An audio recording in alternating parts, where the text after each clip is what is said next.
Mesdames et messieurs, bonsoir, il est 22h sur Télé Djibouti. Merci de nous rejoindre pour cette nouvelle édition. Voici tout de suite les titres qui seront développés. Dans la page sociale, le chef de l'État a présidé la cérémonie de lancement du programme national de la solidarité familiale. C'était ce matin à Demerjouk, de la région d'Arta. Également dans le titre, la coalition de l'Union pour la majorité présidentielle, l'UMP, tiendra demain soir sa convention. C'était les principaux titres. Merci de nous rejoindre. Le chef de l'État, Ismaël Omar Guelleh, a présidé aujourd'hui à Damirjouk, dans la région d'Arta, la cérémonie officielle de lancement du programme national de solidarité famille, le PNSF. Accueilli à son arrivée sur les lieux par le Premier ministre Abdelkader Kamel Mohamed, la secrétaire d'État à la solidarité nationale Zahra Youssouf Ghayad, le préfet de la région d'Arta Abdullahi Daral-Ouki, ainsi que du président du conseil régional.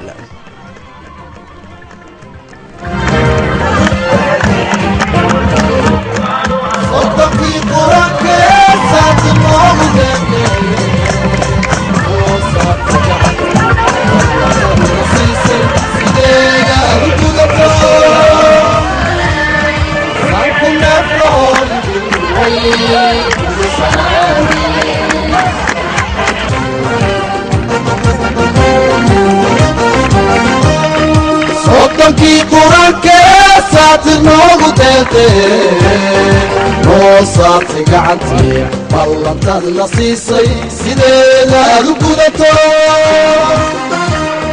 سامكم نفروا الويل والسلام. Et dès son arrivée sur les lieux, le président Ismaël Omar Guelleh s'est notamment fait un bain de foule avant de prendre place à la tribune officielle. Le président de l'Assemblée nationale, Mohamed Ali Ahmed, des membres du gouvernement et des parlementaires, des représentants des corps diplomatiques et des organisations internationales accréditées à Djibouti, des autorités civiles et militaires ainsi que des chefs coutumiers de cette localité ont pris part à cette cérémonie.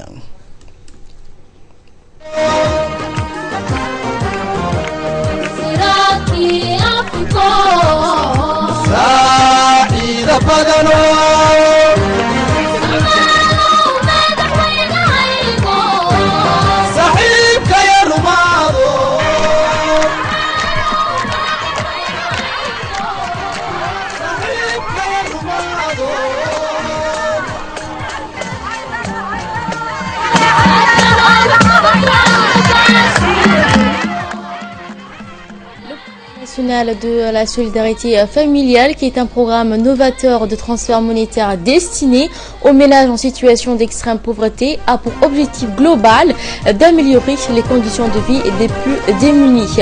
Cette noble initiative sera financée par le gouvernement dans le cadre du programme d'investissement national, le PIN.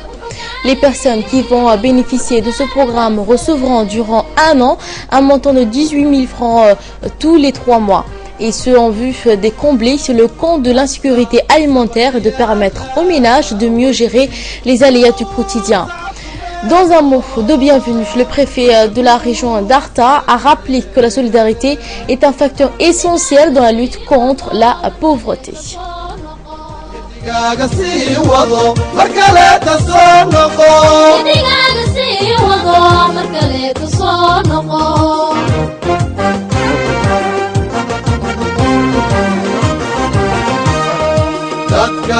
سبك يا لاوي توسعت منه ونكو سرك عيني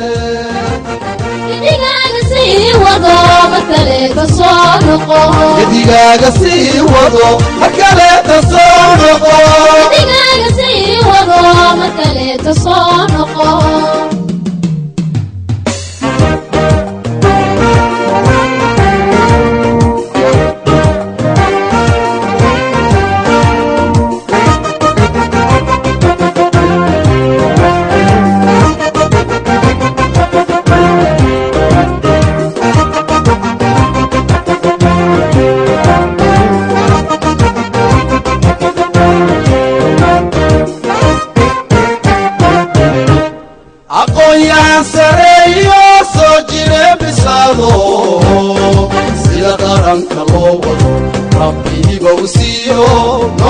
horseeday samo. Tout le monde s'accorde à dire la solidarité est une valeur caractéristique étroite liée au vécu quotidien de l'homme djiboutien. Je me permets donc de rendre hommage bien mérité aux plus hautes autorités politiques qui se sont distinguées par leur présence à cette cérémonie, parce qu'elles sont convaincues que la ligne politique du président de la République, son Excellence Ismaïl Omar Guelleh,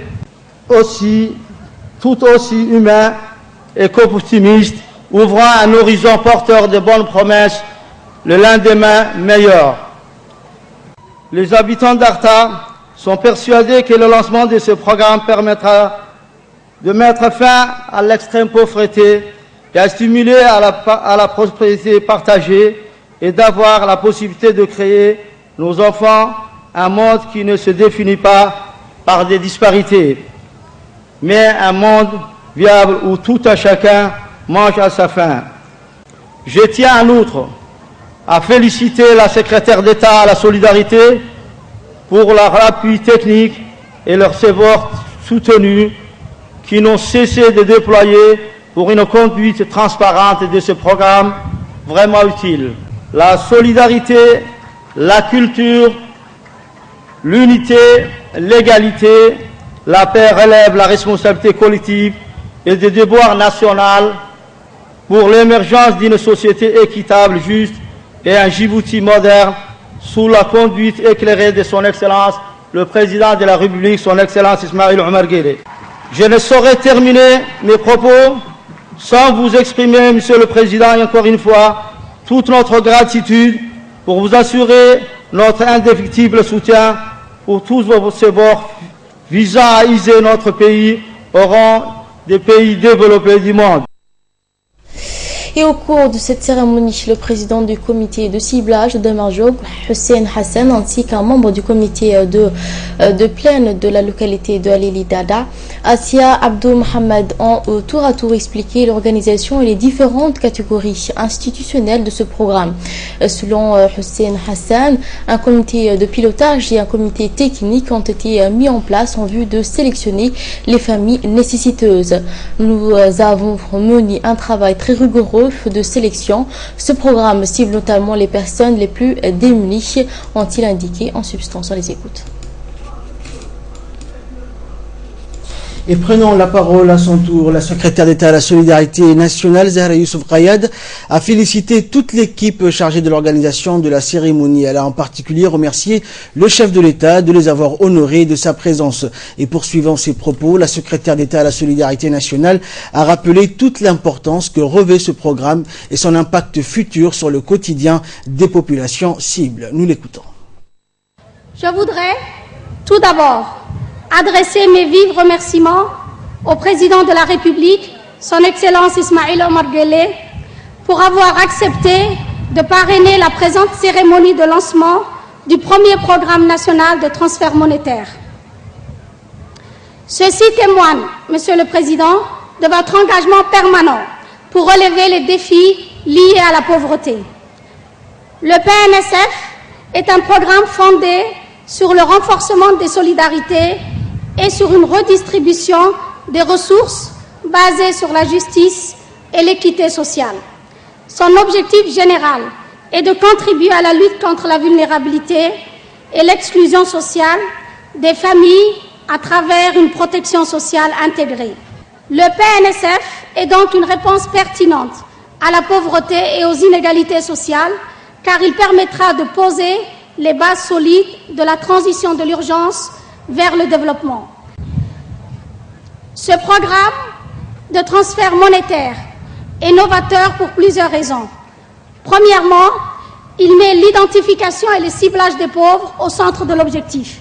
Des méthodes différentes de ciblage des bénéficiaires sont élaborées selon le milieu rural et urbain. Dans le milieu urbain, des enquêtes sociales de porte à porte et le calcul du niveau de bien-être de chaque ménage sont effectués.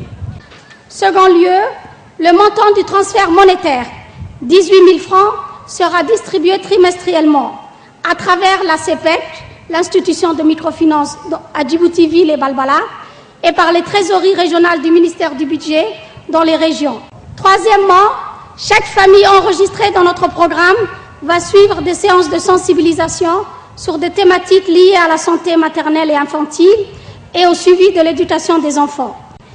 Monsieur le Président de la République, vous avez pris l'engagement ferme depuis l'INDS en 2007 et réaffirmé dans la vision 2035 de faire de la protection sociale et de la promotion de la solidarité une des priorités nationales.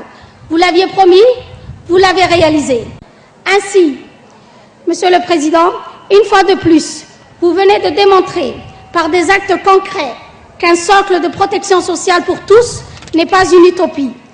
Je tiens à souligner que le gouvernement s'est investi à accompagner financièrement le PNSF en mettant en place tous les moyens nécessaires afin d'améliorer les conditions socio-économiques de nos compatriotes les plus fragiles. Et clôturons la série des interventions. Le président de la République, son Excellence Ismaël Omar Guelleh, s'est réjoui pour sa participation à cette cérémonie importante, tout en rappelant les tenants et aboutissants de ce programme destiné aux populations les plus vulnérables. Je vous propose d'écouter le chef de l'État. C'est pour moi aujourd'hui un honneur de me joindre à vous afin de parrainer cette cérémonie de lancement du programme national de transfert monétaire, une première dans notre pays.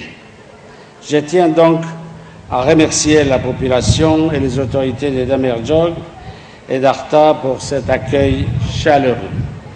Ma présence aujourd'hui parmi vous illustre l'intérêt tout particulier que j'accorde à la protection sociale à toutes les couches de la population et en particulier à celles et à ceux d'entre nous qui sont les plus démunis et les plus vulnérables. Mesdames et messieurs, aider et accompagner nos concitoyens, et notamment les plus démunis, à améliorer leurs conditions de vie et de les soutenir activement dans leur ascension sociale, reste un devoir humain et une priorité fondamentale pour laquelle mon gouvernement et moi-même sont engagés. Je voudrais exprimer ici la volonté du gouvernement à placer la protection sociale au cœur de la vision 2035 et la stratégie SCAP en vue d'un développement soutenu du capital humain dans le cadre de la lutte contre la pauvreté extrême et les inégalités sociales.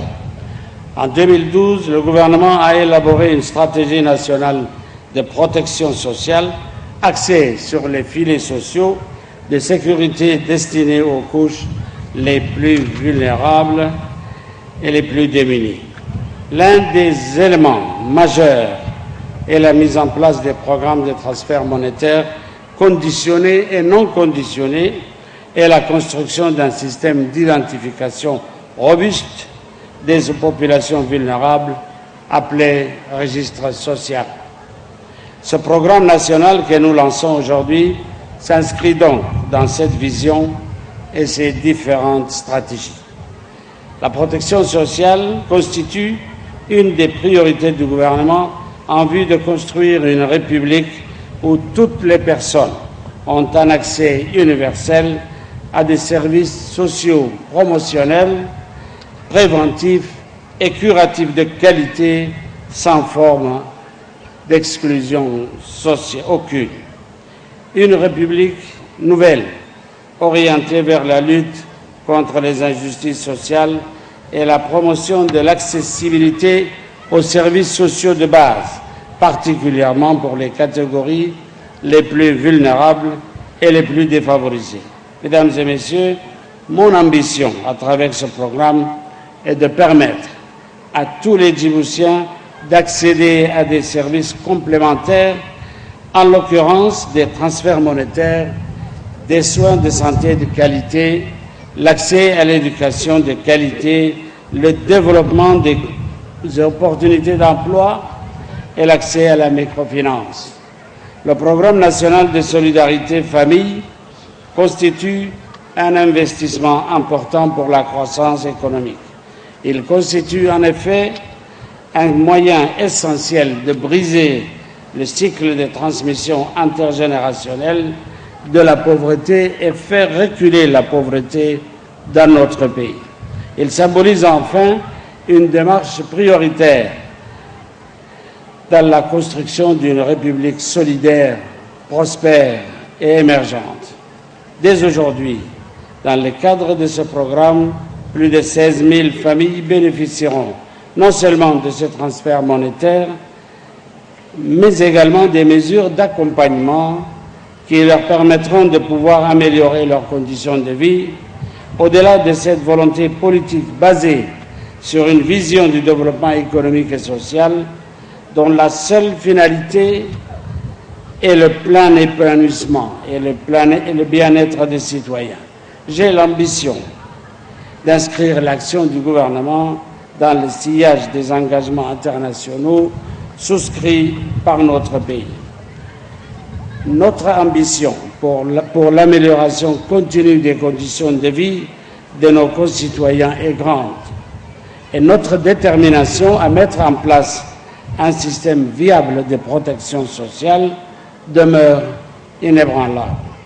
Je souhaiterais saisir cette occasion pour appeler la communauté des donateurs et des partenaires au développement à apporter leur concours financier à ce programme de transfert monétaire destiné à lutter durablement contre la pauvreté extrême. Je déclare donc officiellement lancer le programme national de solidarité famille. Je vous remercie. Et en marge de la cérémonie, le président Guelleh a écouté les explications d'une des responsables du secrétariat d'État à la solidarité nationale sur le fonctionnement, les suivis ainsi que les objectifs du programme national de solidarité famille. Le président Guelleh a enfin par la suite procédé à la remise des cartes et des livrets du PNSF à un échantillon de bénéficiaires. Il s'agit de Amina Abdallah Makoaden Jamaïgé ainsi que de Serida Sougé. Ici, nous allons présenter les processus de ciblage. Nous avons deux méthodes de ciblage selon les milieux de résidence. Donc, il y a une méthode de ciblage urbain et il y a une méthode de ciblage rural. Donc, les ciblages en milieu rural, c'est un ciblage scientifique. Donc, nous faisons d'abord les enquêtes de porte à porte. Donc, chaque ménage, il y a des enquêtes de porte à porte. C'est dans les milieux urbains. Ensuite, dès que les ménages sont enquêtés, nous calculons les niveaux de pauvreté, les niveaux de bien-être de chaque ménage en utilisant les proximity tests, ce qu'on appelle les PMT. Nous calculons les PMT et nous classifions ces ménages par niveau de pauvreté. Ensuite, nous avons une stratégie de communication et d'information pour appeler les ménages qui ont été identifiés. Nous invitons ces ménages à venir s'enregistrer au bureau. Donc ici, nous sommes au bureau d'enregistrement des ménages éligibles, les ménages qui ont été sélectionnés à partir du système informatique, le système scientifique. Nous faisons un contrôle des pièces d'identité. Donc au niveau des bureaux, nous avons des bureaux. Nous avons 5 bureaux dans les régions de l'intérieur et nous avons des bureaux au sein des arrondissements à Djibouti-Ville et à Belbala. Donc nous faisons des processus de contrôle des pièces d'identité et une fois contrôlées les pièces d'identité, nous procédons à l'inscription de ces ménages. C'est à ce moment-là que les ménages deviennent éligibles au programme, définitivement éligibles au programme. Dès que les ménages sont inscrits, nous éditons des cartes des bénéficiaires avec des photos et des livrets. Ça, ici, ce que vous voyez, c'est les livrets. Donc, carte des bénéficiaires avec les photos et les livrets, effectivement, avec les photos. C'était les processus de ciblage dans les milieux urbains. Les ciblages dans les milieux ruraux, il y a plusieurs niveaux de ciblage. Les premiers ciblages, c'est au niveau rural. Au niveau local, pardon, il y a les constitutions de comités. Il y a un comité de ciblage et un comité de plainte dans chaque localité. Ensuite, nous sensibilisons et formons ces comités sur les critères du programme, sur l'objectif du programme et les prestations et le résultat attendu de ce programme. Ensuite, nous procédons à ce qu'on appelle des établissements des pré-listings. Nous établissons les pré-listings et ces pré-listings sont validés au niveau communautaire. Ensuite, nous procédons à la validation au niveau de la sous-préfecture. Donc, il y a une validation au niveau communautaire, la lecture à haute voix, il y a le comité des ciblages, il y a le comité des plaintes, on lit la liste, on lit leur vulnérabilité et on dit que ces ménages est vulnérable. Ensuite, il y a la validation au niveau de la sous-préfecture. Au deuxième niveau de ciblage, c'est les ciblages dans les milieux, toujours dans les ciblages, mais au niveau régional. Et par la suite, le chef de l'État a procédé, comme on l'a dit, à la remise des carnets et des livrets aux différents bénéficiaires de la localité de Damerjoog et des secteurs environnants et qui ont reçu des mains du chef de l'État les carnets et les livrets et sont éligibles, comme vient de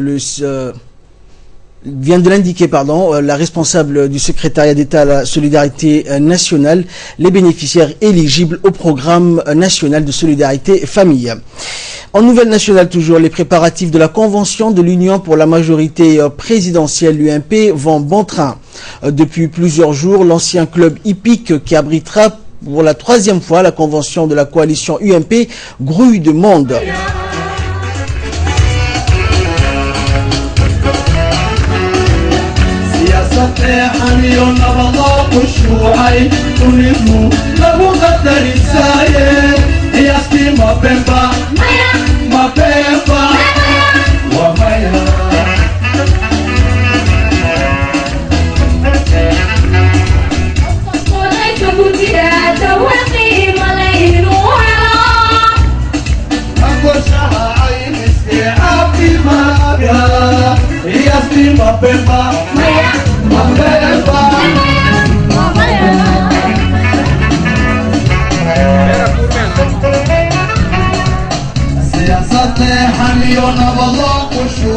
En effet, les équipes techniques de la radio-télévision de Djibouti, comme vous avez pu le constater, ainsi que les animateurs sont à pied d'œuvre donc pour vous faire vivre en direct la convention de l'UMP prévue pour demain soir. En effet, l'UMP va officialiser et investir demain soir son candidature. Plusieurs dizaines de milliers de personnes sont attendues à cette cérémonie qui se tiendra à l'ancien club hippique. Voici l'historique de l'UMP et c'est un magazine réalisé par la rédaction. Les autorités présidentielles désigneront demain leur candidat à la présidentielle de 2016. Le président Ismaël Omar Guelleh sera donc investi par la coalition UMP. Initiée par le chef de l'État au lendemain des accords de paix avec le FRUD d'Ahmedini, cette coalition avait pour ambition à sa création en 2003 de rassembler les différentes forces vives de la scène politique nationale. Le chef de l'État aura donc réussi à convaincre ses adversaires d'hier à rejoindre cette coalition qui prendra forme sous la bannière de l'Union pour la majorité présidentielle, l'UMP, dans le but de soutenir une politique fondée sur le respect intransigeant de la souveraineté nationale et de la liberté. En 2003, lors des élections législatives, la grosse machine politique, qui était à sa première course électorale, remportera la victoire face à un adversaire redoutable, l'UAD. En 2005, lors des élections présidentielles, le RPP d'IOG, le FRUD de Jean-Marie, le PND d'Adan Roble Awale et le PSD de Moumin Bardon Farah, 4 grandes formations politiques dirigées par des poids lourds, décideront cependant d'unir leurs forces et de faire front commun. En 2006, lors des premières élections régionales et communales, l'UMP, on s'en souvient, avait adopté un choix diamétralement opposé en permettant à ses composantes de mener leur propre campagne. Le RPP et ses 4 alliés étaient ainsi allés à la pêche aux voix, chacun de son côté. Une stratégie politique qui ne fera guère la force de l'union. En février 2013, la grosse machine reprend du poil de la bête, avec une victoire écrasante aux législatives, raflant 80% des sièges du Parlement, soit 55 sièges contre 10 pour l'opposition. Aujourd'hui, elle se révèle beaucoup plus redoutable, plus déterminée et plus vigilante que par le passé. La convention du vendredi, qui sera placée sous le signe de l'unité, devrait désigner le candidat de la coalition. Ce dernier, investi d'une lourde mission, pourra ainsi entamer sa période de pré-campagne, fort d'une coalition officiellement bien soudée. Bref, une chose est sûre, en avril prochain, la grande famille de l'UMP descendra dans l'arène en toute confiance.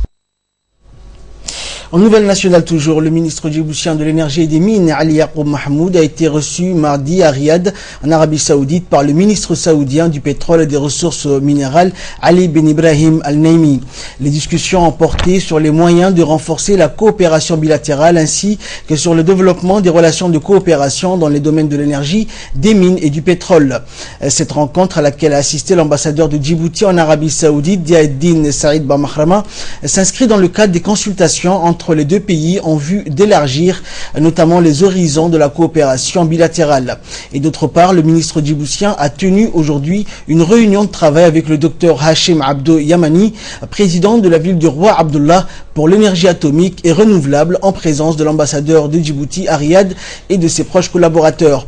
Les discussions ont porté également sur la coopération entre les deux pays, frères et amis, dans le domaine de l'énergie renouvelable. Page nécrologie pour clore cette édition de la soirée. Nous avons le grand regret de vous annoncer le décès de feu Idriss Guiré, décédé ce matin à Djibouti. En apprenant sa disparition, le directeur de l'EDD, Jama Ali Guélé, le ministre de la Santé, Dr Kassim Issak Ousmane, adressent leurs sincères condoléances les plus attristées aux familles et aux proches du défunt. Que Dieu l'accueille dans son paradis éternel. Inna lillahi wa inna ilayhi raji'un. Également une page nécrologie, c'est avec tristesse et consternation que nous avons appris également le décès du sous-lieutenant Hussein Mohamed Badr, commandant la brigade de gendarmerie d'Ali Sabieh, décédé dans la nuit du 6 au 7 janvier 2016 à Djibouti. Homme d'honneur et intègre, le sous-lieutenant Hussein Mohamed était un officier estimé pour sa valeur de chef militaire et pour son abnégation au service de la nation. Durant sa brillante carrière, il a successivement servi à la compagnie de Djibouti, à l'escadron présidentiel, à l'escadron de la sécurité routière, à la brigade de gendarmerie de Tadjoura, de Dikil et enfin d'Ali Sabieh. Sa bravoure, son patriotisme sans égal et sa loyauté envers son pays lui ont valu le 1er janvier 2011 sa nomination au grade d'officier de l'ordre national du 27 juin. Ses qualités humaines et son remarquable dévouement ont fait de lui un homme apprécié tant par ses supérieurs que par ses subordonnés. Le sous-lieutenant Hussein Mohamed Badr nous quitte à l'âge de 59 ans et laisse derrière lui une veuve et 7 enfants. Et par sa disparition, la République et la gendarmerie nationale regrettent un officier de valeur qui s'est distingué par son sens élevé du devoir et son esprit de sacrifice. Et à l'annonce de son décès, le colonel Zakaria Cheikh Ibrahim, chef d'état-major de la gendarmerie nationale, ainsi que le colonel Abdelwassa Mohamed, adresse au nom de l'ensemble des personnels de la gendarmerie, en son nom personnel, ses condoléances les plus attristées et tout son soutien à la famille du sous-lieutenant Hussein Mohamed, et puisse le très miséricordieux l'accueillir en son paradis éternel et que la terre lui soit légère. Inna lillahi wa inna ilayhi raji'un. Et c'est ainsi que prend fin cette édition. Merci à vous de l'avoir suivi.